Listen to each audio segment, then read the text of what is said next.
Touching your toes easy, doing the splits harder, pushing your thumb back against your arm. Okay, definitely a special skill. Yeah, but it's actually much more than that. It's called hypermobility, and it's connected to your overall health in a way you may be totally unaware of, from joint issues to chronic pain and even vascular circulation. Have questions?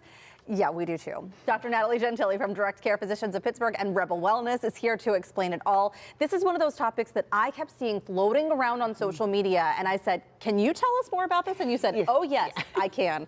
So for people who maybe like me have seen this, but aren't really sure what it is, can you help us by giving us the definition, what it is? First, I want to preface by saying this was not something I learned much about in medical school, and really until I was in training and saw people dealing with this issue.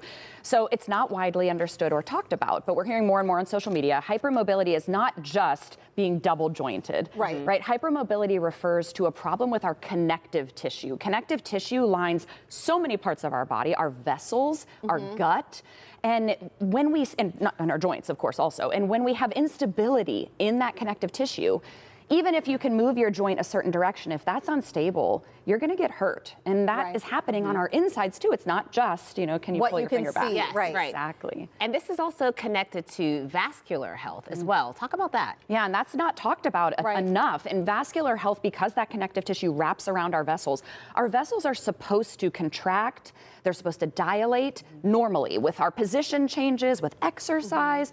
But if we've got problems with that connective tissue, those vessels can just kind of stay floppy. They stay more dilated, and you might get dizziness, fatigue, easy bruising. These are just some of the issues we have, let alone problems with your heart. Interesting. Well, and this sounds like something that, because it touches in so many different areas, how do you get a proper diagnosis, and then what do you do with that information?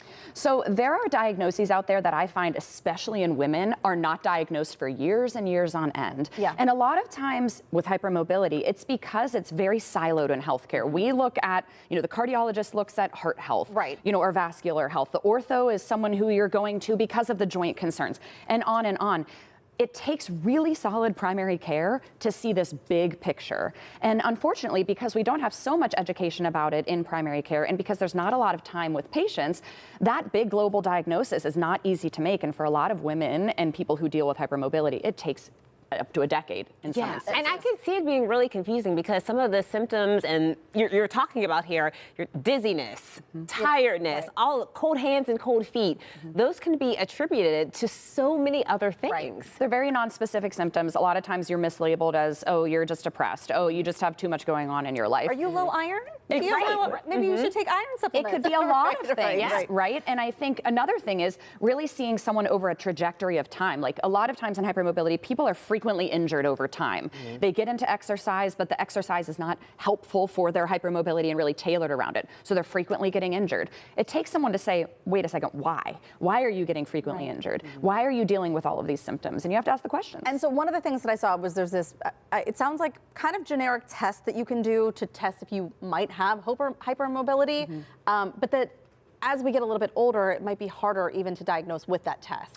Yeah, the testing is one thing. I think the bigger thing is seeing the global picture and the pattern of symptoms, because in some patients, they may not have some of this testing positive on exam, right? Or there are genetic tests, for example, for different type of hypermobility syndrome, but that might be really nonspecific, the testing that you get back.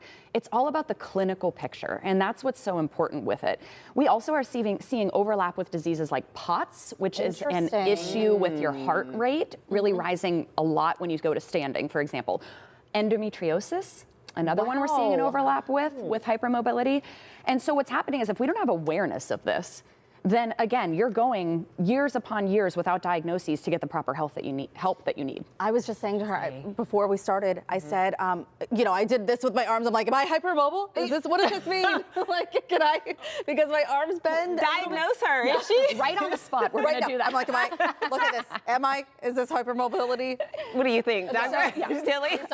I will not give medical advice today. But I think it is like, okay, let's say you do go through and you get the diagnosis. What then do you do with that information? Because again, it touches so many different components.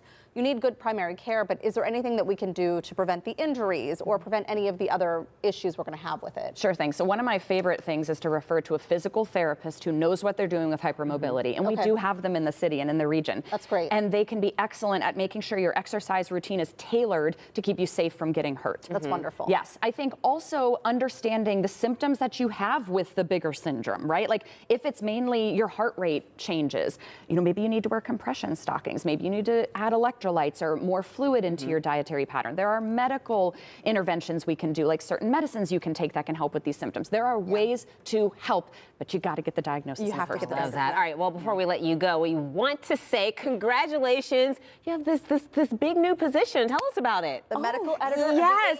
I saw this. ACMS Bulletin. I wasn't sure anything about this, but tell us more. We just saw this. yeah. Wow. Yeah, the Allegheny County Medical Society is an incredible collaboration and support for physicians in our county, and I'm so excited to be part of it. I'm the medical editor of our bulletin, which is the work we're going to be putting out to share education and medical, you know, topics with our colleagues. I'm so excited. I love you. Me? You're a perfect person to do that. You do. You speak so fluently about these issues, and you know it just comes natural. So passionate too. Yeah. Yeah. Thank you so Thank much. you. Congrats. Thank you. All right, if you're interested in learning more about direct care physicians of Pittsburgh or Rebel Wellness, head to our website, kdka.com/talkpittsburgh. Still to come on the show, KDKA reporter Barry Pintar standing by in the newsroom with the stories you don't want to miss tonight on the KDKA Evening News.